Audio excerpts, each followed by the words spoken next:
Hello friends, मैं विकास आनंद आप सभी का स्वागत करता हूं आपके अपने स्टडी चैनल लक्ष्य अकेडमी पर। आज की इस पर्टिकुलर वीडियो में मैं बेसिकली आप लोगों के जो कमेंट्स आ रहे हैं उनको ध्यान में रखते हुए ये पर्टिकुलर वीडियो बना रहा हूं। तो मैं आज डिस्कस करने वाला हूं बिहार में जो लेखपाल की वैकेंसी आई है उसके बारे में। और कुछ कुछ स्पेशल कमेंट्स आ रहे हैं, जैसे कि क्या सर हमें इस फॉर्म को फिल आउट करना चाहिए क्योंकि ये कॉन्ट्रैक्ट बेसिस पर जॉब है। दूसरी कि सर हमें सिर्फ 20,000 रुपये की सैलरी मिल रही है, इतने में क्या होगा, तो क्या हम भरे या नहीं भरे। तीसरी कि सर ये मात्र 3 साल की जॉब है, 3 साल के बाद क्या होगा, वो भी चीज़ें लेकर के। और चौथी कि सर अगर हमने बीच में जॉब को छोड़ दिया तो क्या हमें कोई एक्स्ट्रा पेनाल्टी वगैरह देना पड़ेगा, तो क्या हम फिल करें या नहीं करें। ये सब को लेकर के बहुत सारे मैं देख रहा हूँ कमेंट्स ना यूट्यूब पे भरे पड़े हुए हैं, तो उसी को लेकर के हमने सोचा कि आपके लिए पूरा का पूरा क्लियर कर दूँ।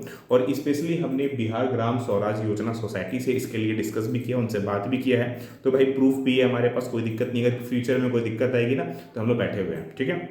एंड सबसे इंपॉर्टेंट 10 मई से इसकी फॉर्म फिलिंग स्टार्ट हो चुकी है और 9 जून तक ये फॉर्म चलने वाली है।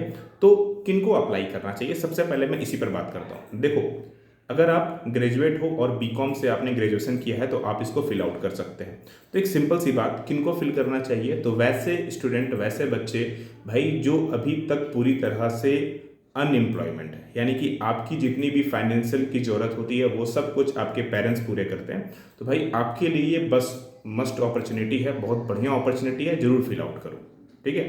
देखो 20,000 की सैलरी मिल रही है, लेकिन 20,000 कम नहीं होते हैं। अभी आप अपने मम्मी पापा या अपने पेरेंट्स पर आप डिपेंड है।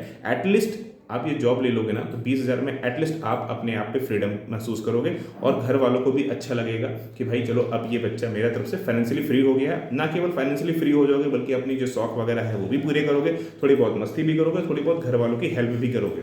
तो 20,000 में आप ये सब कुछ भी कर सकते हो, ठीक है। मैं ये नहीं बोल रहा हूँ बहुत ज़्यादा, बट ये भी चीज़ ध्यान रखो कि बहुत कम भी नहीं है। अगर कुछ नहीं कर रहे हो, फ्रेशर्स हो, तो इससे बढ़िया और क्या चाहिए, ठीक है ना। पहला चीज़ तो ये है कि फिल आउट किनको करना है वो मैंने क्लियर कर दिया। दूसरी चीज़ ये क्वेश्चन में आ रहा है कि सर ये हमारी जो जॉब है ना सिर्फ 36 महीने यानी कि 3 साल के लिए जॉब है, तो क्या 3 साल के बाद वो हमें जॉब से निकाल देंगे।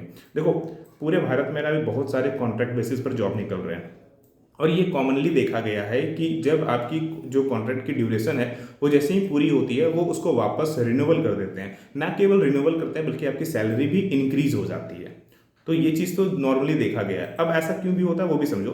अगर मान के चलो ये जो वैकेंसीज आई है, जो बिहार लेखपाल की वैकेंसी है, जितने लोगों को नौकरी लगी और 3 साल के बाद अगर वो सबको निकाल दे, ठीक है ना, तो 3 साल के बाद निकालने के बाद वो सीट खाली हो जाएगी, उनको फिर से एक नया बच्चा भरना पड़ेगा। अब एक सिंपल सी बात सोचो, अगर वो आपको निकाल देते हैं तो 3 साल तक आपने काम किया, 3 साल तक आपने हर चीज़ ट्रेनिंग ले ली है, 3 साल तक आपको उनके हर एक चीज़ के बारे में पता है, आप बहुत अच्छे एम्प्लॉय बन चुके हैं, तो क्या वो आपको निकाले किसी फ्रेशर्स को रखेंगे। इसके चांस ना के बराबर होते हैं, जी हाँ, नहीं के बराबर होते हैं। अब एक आप सिंपल सोचो, आप किसी ऑर्गेनाइजेशन के मालिक हो, अगर आप किसी ऑर्गेनाइजेशन में आपके जो स्टाफ है, टैलेंटेड स्टाफ है, आप उनको हटा करके क्या कोई नया नौसिखुआ फ्रेशर्स को आप अपने जॉब में रखोगे, स्टाफ में रखोगे।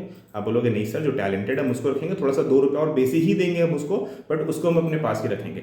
सेम चीज़ यहाँ पर भी होगी, ठीक है ना। आपकी जो रिन्यूअल है वो बढ़ा दी जाती है टाइम होने पर, ठीक है ना। अब दूसरी चीज़ ये भी आ रही है कि क्या सर यहाँ पर 3 सालों के बाद अगर मान लो बीच में हम इसे छोड़ देते हैं जॉब को, तो क्या हमें कोई एक्स्ट्रा चार्जेस पे करना होता है। देखो अगर मैं पूरी की पूरी नोटिफिकेशन को स्टडी करूँ, इवेंचुअली हमने आयोग से भी स्पेशली इसके लिए बात की है और कहीं पर भी ये कहीं मेंशन नहीं है कि अगर 3 साल के दौरान अगर आपने जॉब छोड़ दिया तो आपको कोई पेनाल्टी देनी होगी। तो ऐसा कहीं कोई मेंशन नहीं है। तो भाई बिंदास होकर के फॉर्म भरो, जी हाँ, बिंदास होकर फॉर्म भरो, फॉर्म भरो, जॉब ले लो। ये जॉब लेने के बाद 3 साल तक तो आप काम करोगे ही करोगे। उसके अलावा बीच में जिस आप गवर्नमेंट जॉब की तैयारी कर रहे हो, चाहे टीचर्स की तैयारी कर रहे हो, चाहे आप किसी भी अदर गवर्नमेंट जॉब की तैयारी कर रहे हो, आप उसकी तैयारी करते रहो। आपकी उधर जॉब लगी, भाई इसको छोड़ करके उधर शिफ्ट हो जाना, एटलीस्ट आप फाइनेंशियली फ्री तो हो जाओगे। तो ये मोस्ट इंपॉर्टेंट है कि आप पहले अपने आप को फाइनेंशियली फ्री करो। जैसे ही आप फाइनेंशियली फ्री करोगे ना, दिमाग से ना एक टेंशन दूर हो जाएगा, और दिमाग से टेंशन दूर हुआ ना तो अगले जॉब के लिए ना आपके पास बहुत सारे रास्ते खुल जाएंगे। आप खुद फाइनेंशियली फ्री हो जाओगे, बिंदास होकर के फिर आप पढ़ाई भी कर पाओगे, बिंदास होकर अपनी हर चीज़ें भी करोगे। ना केवल आप करोगे बल्कि आपके पेरेंट्स भी खुश हो जाएंगे आपसे। तो इसलिए इन सब चीज़ों को ध्यान में रखते हुए आपको डेफिनेटली ये फॉर्म भर लेनी चाहिए, ठीक है ना। खास करके वैसे स्टूडेंट्स जो अभी तक पूरी तरह से अपने पेरेंट्स पर डिपेंडेंट हैं, उनको तो 100% फिल आउट करना चाहिए। और कॉमर्स के स्टूडेंट्स को आपको ही पता है कि जल्दी मौके नहीं मिलते, और इतनी बड़ी अपॉर्चुनिटी मिली है तो मिस आउट तो बिल्कुल भी नहीं करना चाहिए, राइट। और दूसरी इंपॉर्टेंट चीज़ कि ऑलरेडी जो इसकी बैचेस है वो स्टार्ट हो चुकी है, आप चाहें तो ज्वाइन आउट कर सकते हैं। और जो लाइव क्लासेस है वो 20 तारीख से स्टार्ट हो रही है, और जो रिकॉर्डिंग सेशंस है वो ऑलरेडी इसमें ऐड ऑन हो चुकी है, ठीक है ना। तो आई होप सो आपके जितने भी डाउट्स वगैरह होंगे वो सब कुछ यहाँ पर क्लियर हो चुका है, ठीक है ना। अगर और भी कोई डाउट्स है आप लोग कमेंट करके पूछ सकते हो।